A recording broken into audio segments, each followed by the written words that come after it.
जहां पर आप देख रहे हैं ये जो समीप पे अपन खड़े हैं, जो सीवरेज लाइन है, इनका जब तक पाइपलाइन को चेंज नहीं कर दिया जाएगा तब तक ये प्रॉब्लम सॉल्व नहीं होगा।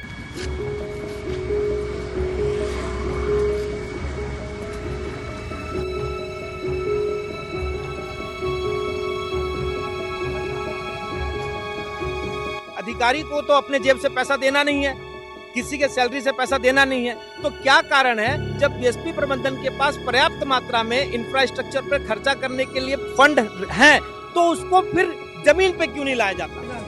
और जब उस लाइन में क्लियर नहीं जाएगा तो मारता है ना, ये जो चीजें हैं रिवर्स नहीं मारता है, ये उसी चीज का तो है। आज की डेट में मैं सेक्टर 2 की बात नहीं करता, आज पूरे टाउनशिप की बात कर रहा हूँ। पूरे टाउनशिप में जितने भी गटर के ऊपर ढक्कन लगने चाहिए थे वो ढक्कन भी नहीं है।